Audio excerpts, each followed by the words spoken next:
അതായത് വിഷമുള്ള പച്ചക്കറിയെ, വിഷമുള്ള പഴത്തെ, അല്ലെങ്കിൽ വിഷമുള്ള എന്ത് നമുക്ക് കഴിക്കാൻ പാകത്തിനുള്ള എന്ത് സാധനത്തെയും വിഷമില്ലാത്ത ലിമിറ്റിലേക്ക് കൊണ്ടുവരുന്ന ഒരു അത്ഭുത മിഷൻ എന്ന് പറയാവുന്ന ഒരു സാധനമാണ് എൻ്റെ മുന്നിലിരിക്കുന്നത്. ഒരിക്കലും തിന്നാൻ പാടില്ല. ഞാനിപ്പോൾ ഇതിങ്ങനെ തിന്നാൻ പോകുമ്പോൾ തന്നെ നിങ്ങൾ പറയും, അയ്യോ ഇത് മുന്തിരിയാണ്, ഇത് കഴുകിയിട്ട് തിന്നണം. കാരണം നമുക്ക് എല്ലാവർക്കും അറിയാം ഈ സാധനത്തിനകത്ത് പെസ്റ്റിസൈഡ് ഉണ്ടോയെന്നുള്ളത്. മുന്തിരി മാത്രമല്ല, നമ്മൾ കഴിഞ്ഞ ദിവസം പത്രത്തിൽ കണ്ടു കർണാടകയിൽ പച്ചക്കറി, സ്വന്തം തോട്ടത്തിലെ പച്ചക്കറി കഴിച്ച് ഒരു അച്ഛനും മകളും മരിച്ചു എന്നുള്ളത്.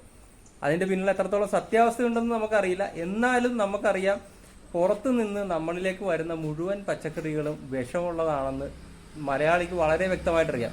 നമ്മളിവിടെ എത്ര ഓർഗാനിക് കൃഷി പ്രോത്സാഹിപ്പിച്ചാലും നമ്മൾക്ക് ആവശ്യമായിട്ടുള്ള പച്ചക്കറികൾ ഇവിടെ ഉണ്ടാക്കാൻ പറ്റില്ല എന്നുള്ളത് നമുക്കറിയാം. അപ്പോൾ മലയാളിയുടെ വിധി എന്ന് പറയുന്നത് എന്നും വിഷം കഴിക്കുക എന്നുള്ളതാണ്. ഈ പച്ചക്കറികളിലൂടെയും പഴത്തിലൂടെയും ഒക്കെയാണ് നമ്മളിലേക്ക് ക്യാൻസർ എന്ന് പറയുന്ന മാരകമായ രോഗം വരുന്നതെന്ന് നമുക്കറിയാം. നമുക്ക് അതിനെ മറികടക്കാനായിട്ടുള്ള ഒരു കിഡിലൻ എക്യുപ്മെൻറ്റുമായിട്ടാണ് ഞാൻ നിങ്ങളുടെ മുമ്പിൽ വന്നിരിക്കുന്നത്. അത് വേറൊന്നുമല്ല, നമ്മളുടെ ഓസോൺ വാഷിംഗ് എന്ന് പറയുന്ന ഒരു ടെക്നോളജി ആയിട്ടാണ്. ഇപ്പം നിങ്ങൾ ഈ കാണുന്ന ഈ ഒരു മെഷീൻ നമ്മുടെ വീടുകളിൽ ഇത്രയും വലുതിൻ്റെ ആവശ്യമില്ല, അതിൻ്റെ പ്രോട്ടോടൈപ്പ് ഉണ്ട്. നമ്മളുടെ പച്ചക്കറികൾ, പഴം വിൽക്കുന്ന സ്ഥലങ്ങൾ, അതുപോലെ ഹോൾസെയിലായിട്ട് ചെയ്യുന്നവർ, കാറ്ററിംഗ് സർവീസുകാർ, ഹോട്ടലുകാർ, അങ്ങനെയുള്ള സ്ഥലങ്ങളിലെല്ലാം നമുക്ക് ഇതുപോലത്തെ ഒരു മെഷീൻ ഉണ്ടെങ്കിൽ തീർച്ചയായിട്ടും ഇനി മലയാളി വിഷം കഴിക്കേണ്ടി വരില്ല. അത് എന്തുകൊണ്ടാണെന്നുള്ളത് ഞാൻ പറയുന്നതിനേക്കാൾ ഉപരി അതിൻ്റെ ഒരു ടെസ്റ്റ് റിസൾട്ട് നിങ്ങൾക്ക് കാണിച്ചു തരാം. അപ്പോൾ നിങ്ങൾക്ക് മനസ്സിലാവും എന്തുകൊണ്ടാണ് ഞാനത് പറഞ്ഞതെന്നുള്ളത്. എൻ്റെ കയ്യിലിരിക്കുന്നത് കാർഷിക യൂണിവേഴ്സിറ്റി മണ്ണൂത്തിയിലെ ഒരു ടെസ്റ്റ് റിസൾട്ടാണ്. ഈ ടെസ്റ്റ് റിസൾട്ടിൽ എന്താണ് പറഞ്ഞിരിക്കുന്നത് വെച്ചാൽ, ഇത് നമ്മൾ ടെസ്റ്റ് ചെയ്യാൻ കൊടുത്തത് വെണ്ടക്ക ടെസ്റ്റ് ചെയ്ത റിസൾട്ടാണ്. അതായത് ഇതൊരു ഓർഗാനിക് ഫാമിൽ നിന്നെടുത്ത ഒരു റിസൾട്ടാണ് ഈ ഇരിക്കുന്നത്. അതായത് ഇതിനകത്ത് BDL എന്ന് പറയുന്ന ഒരു സാധനമുണ്ട്, അതായത് ബിലോ ഡിറ്റക്ഷൻ ലിമിറ്റ് എന്ന് പറയുന്ന ഒരു സാധനമുണ്ട്. ഇത് PPM എന്ന് പറയുന്ന ഒരു അളവിലാണ് ഇത് ചെയ്യുന്നത്. ഇത് ഈ ഒരു ഫീൽഡിലുള്ള ആൾക്കാർക്ക് മനസ്സിലാവും, ഞാൻ നിങ്ങൾക്ക് മനസ്സിലാവാൻ വേണ്ടി പറയുന്നതാണ്. അപ്പോൾ നമ്മളൊരു ഒരു പച്ചക്കറി അല്ലെങ്കിൽ ഒരു പഴം നമ്മൾ ടെസ്റ്റ് ചെയ്യുമ്പോൾ എപ്പോഴും ഈ PPM ലെവല് 0.01% താഴത്ത് വരുമ്പോഴാണ് അതിനകത്ത് പെസ്റ്റിസൈഡ് ഇല്ല എന്നുള്ളതും അത് മനുഷ്യന് കഴിക്കാം എന്നുള്ള ലിമിറ്റിൽ വരുന്നതാണ് ഈ 0.01% എന്നത്. ഇത് നോക്കിയാൽ അറിയാം, ഇത് വാഷ് ചെയ്ത വെണ്ടക്കയാണ്. വാഷ് ചെയ്ത വെണ്ടക്കയുടെ ടെസ്റ്റ് റിസൾട്ടാണ്. ആ റിസൾട്ടാണ് ഇതിനകത്ത് ഡയമത്തെറ്റ് എന്ന് പറയുന്ന ഏറ്റവും മാരകമായിട്ടുള്ള ഒരു പോയിസൺ ഇതിനകത്ത് 0.246 ppm എന്ന് പറയുന്ന അളവിലുണ്ടായിരുന്നു. ആ ഉണ്ടായിരുന്ന സാധനം ടെസ്റ്റ് ചെയ്തതിന് ശേഷം, അതായത് ഈ ഓസോൺ വാഷ് ഉപയോഗിച്ച് കഴുകിയതിന് ശേഷം ടെസ്റ്റ് ചെയ്തപ്പോൾ BDL, അതായത് ബിലോ ഡിറ്റക്ഷൻ ലിമിറ്റ്, അതായത് 0.01 ppm എന്ന് പറയുന്ന ഒരു ഡിറ്റക്ഷൻ ലിമിറ്റിന് താഴത്ത് വന്നു. അതായത് വിഷമുള്ള പച്ചക്കറിയെ, വിഷമുള്ള പഴത്തെ, അല്ലെങ്കിൽ വിഷമുള്ള എന്ത് നമുക്ക് കഴിക്കാൻ പാകത്തിനുള്ള എന്ത് സാധനത്തെയും വിഷമില്ലാത്ത ലിമിറ്റിലേക്ക് കൊണ്ടുവരുന്ന ഒരു അത്ഭുത മിഷൻ എന്ന് പറയാവുന്ന ഒരു സാധനമാണ് എൻ്റെ മുന്നിലിരിക്കുന്നത്. അതുപോലെ തന്നെ ഇത് ടൊമാറ്റോ ടെസ്റ്റ് ചെയ്തതാണ്. അതുപോലെ തന്നെ ഈ ഗ്രേപ്പ് നമ്മളിപ്പോൾ ഇവിടെ വെച്ചിരിക്കുന്ന മുന്തിരി ടെസ്റ്റ് ചെയ്യുന്ന റിസൾട്ടാണ്. ഇതൊക്കെ BDL ആണ്, അതായത് ബിലോ ഡിറ്റക്ഷൻ ലിമിറ്റിലാണ് കിടക്കുന്നത്. നമുക്ക് ഇപ്പോൾ നിലവിൽ നമ്മളുടെ തമിഴ്നാട്ടിൽ നിന്നോ കർണാടകത്തിൽ നിന്നോ എവിടുന്ന് വരുന്ന പച്ചക്കറികളാണെങ്കിലും ഈ മിഷീൻ്റെ അകത്ത് വാഷ് ചെയ്തതിന് ശേഷം ഉപയോഗിച്ച് കഴിഞ്ഞാൽ വിഷമില്ലാത്ത പച്ചക്കറികൾ നമുക്ക് കഴിക്കാൻ പറ്റും. അതുപോലെ തന്നെ ഇത് വിഷം കളയുന്നത് കരുതി ഇതിനകത്തുള്ള ഒരു ന്യൂട്രിയൻസും പോകില്ല. നിങ്ങൾക്ക് ധൈര്യമായിട്ട് ഈ സാധനം വന്ന് ഇതിനകത്ത് ടെസ്റ്റ് ചെയ്ത് നിങ്ങൾക്ക് ലാബിൽ ടെസ്റ്റ് ചെയ്ത് ഉറപ്പിച്ചതിന് ശേഷം മാത്രം നിങ്ങൾക്ക് വേണമെങ്കിൽ ഇത് വാങ്ങിയാൽ മതി. അങ്ങനത്തെ ഒരു രീതിയിലാണ് നമ്മൾ ഇത് ചെയ്തിരിക്കുന്നത്. അപ്പോൾ ഇത് എങ്ങനെയാണ് പ്രവർത്തിക്കുന്നത് എന്നുള്ളത് നിങ്ങൾക്ക് കാണാം. നമുക്ക് ഇതാണ് നമ്മുടെ മെഷീൻ. മെഷീൻ എങ്ങനെയാണ് നമുക്ക് ആദ്യം നമുക്ക് ഇതിൻ്റെ അകമൊന്ന് കാണാം. ശരിക്കും ഇതിപ്പോൾ നമ്മൾ ഇതിനകത്ത് 2 മെഷീൻ ഇട്ടിട്ടുണ്ട്. അതായത് നമുക്കിപ്പോൾ ഒരു 2 തരം പച്ചക്കറികൾ വരികയാണെന്നുണ്ടെങ്കിൽ ഒരെണ്ണം ഇതിനകത്ത് ഇടാം, ഒരെണ്ണം ഇതിനകത്തിടാം. ഇതാണ് ആ മെഷ് വരുന്നത്. ഇതുപോലത്തെയാണ് ആ മെഷ് വരുന്നത്.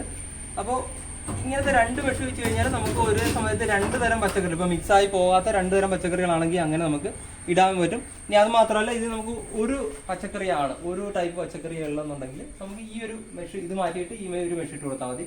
പിന്നെ നമ്മൾ കട്ട് വെജിറ്റബിൾസ് ഒക്കെ ചെയ്യാനായിട്ട് നമ്മൾ ഉപയോഗിക്കുമ്പോൾ നമ്മൾ ഇതുപോലത്തെ ഒരു നെറ്റ് കൂടെ ഇട്ട് കൊടുക്കും. ഇപ്പോൾ നമ്മളിപ്പോൾ 2 തരം പച്ചക്കറികൾ ഇടുമ്പോൾ, ഇപ്പോൾ കട്ട് വെജിറ്റബിൾസ് ഒക്കെ ആണെന്നുണ്ടെങ്കിൽ ഇതിൻ്റെ അകത്ത് ഇപ്പോൾ മെഷ് ഇച്ചിരി വലുതായതുകൊണ്ട് താഴത്തേക്ക് പോകാതിരിക്കാൻ നമുക്ക് ഇതുപോലത്തെ ഒരു നെറ്റിട്ട് കൊടുക്കുക. നമ്മളിപ്പോൾ ഇവിടെ ചെയ്യാൻ പോകുന്നത് ശരിക്കും പറഞ്ഞാൽ മുന്തിരിയാണ് ചെയ്യാൻ പോകുന്നത്. ഇതുപോലത്തെ മുന്തിരിയാണ് ചെയ്യാൻ പോകുന്നത്. ഇപ്പോൾ ഏലക്കായൊക്കെ ചെയ്യുന്നുണ്ടെങ്കിൽ ശരിക്കും നമുക്ക് ഇതുപോലത്തെ നെറ്റ് ഇട്ട് കൊടുത്തിട്ട് നമുക്ക് ചെയ്യാൻ പറ്റും. ഇത് നമ്മൾ വേറെ ഒന്നുമില്ല, നമ്മളിങ്ങനെ ചുമ്മാ നമ്മൾ ഇട്ട് കൊടുക്കുക, ഇതിങ്ങനെ ഇരിക്കും. അപ്പോൾ ഇത് അതിനകത്ത് ഇതൊരു 25 ലിറ്ററിൻ്റെ 25 കിലോ നമ്മൾ ചെയ്യാൻ പാകത്തിനാണ് അപ്പോൾ നമ്മൾ ഈ ഒരു മെഷീൻ ഇപ്പോൾ ഉണ്ടാക്കിയിരിക്കുന്നത്. ഇതിന് ശേഷം നമ്മൾ നേരെ ഇത് അടക്കുക.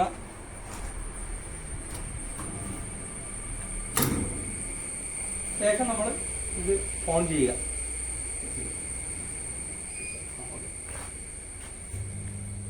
ഇത് ഫുൾ ഓട്ടോമാറ്റഡ് ആയിട്ടുള്ള ഒരു മെഷീനാണ്. ഇതിനകത്ത് ശരിക്കും പറഞ്ഞാൽ നമ്മൾ ഇവിടെ ഒരു സ്വിച്ച് ഇടുന്നതിൻ്റെ ഒരു സംഭവം മാത്രമല്ല, ഇപ്പോൾ നിങ്ങൾക്ക് കാണാൻ പറ്റും ഇതിൻ്റെ വാഷിംഗ് തുടങ്ങി കഴിഞ്ഞു.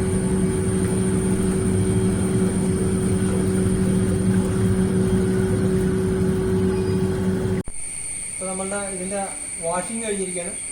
ഇനിയിപ്പോൾ ഇതിനകത്ത് എങ്ങനെയാണ് ഇപ്പോൾ നമുക്ക് ഇതിൻ്റെ അകത്ത് വെള്ളം ശരിക്കും ഡ്രെയിൻ ചെയ്ത് പോകണം. അത് ഓട്ടോമാറ്റിക്കലി നമുക്ക് ഡ്രെയിനിങ് സിസ്റ്റമാണുള്ളത്. കുറച്ച് വെള്ളം, അതായത് 20 ലിറ്റർ വെള്ളമുണ്ട്. നിങ്ങൾക്ക് ഡ്രെയിൻ ചെയ്യണമെന്നുണ്ടെങ്കിൽ വേറെ ഒന്നും വേണ്ട, ഒരു സ്വിച്ച് മാത്രം വെച്ചാൽ മതി. ഇത്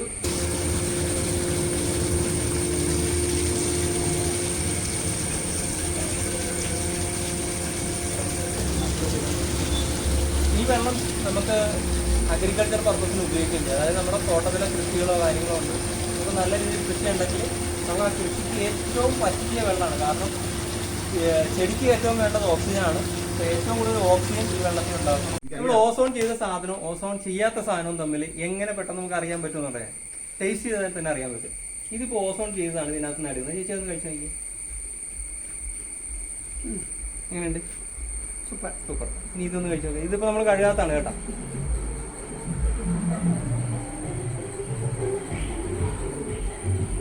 നല്ല വ്യത്യാസം. എന്താണ് വ്യത്യാസം? പ്രത്യക്ഷമായിട്ട് തോന്നിയ വ്യത്യാസം എന്താ? ഒരു ടേസ്റ്റ് വ്യത്യാസം.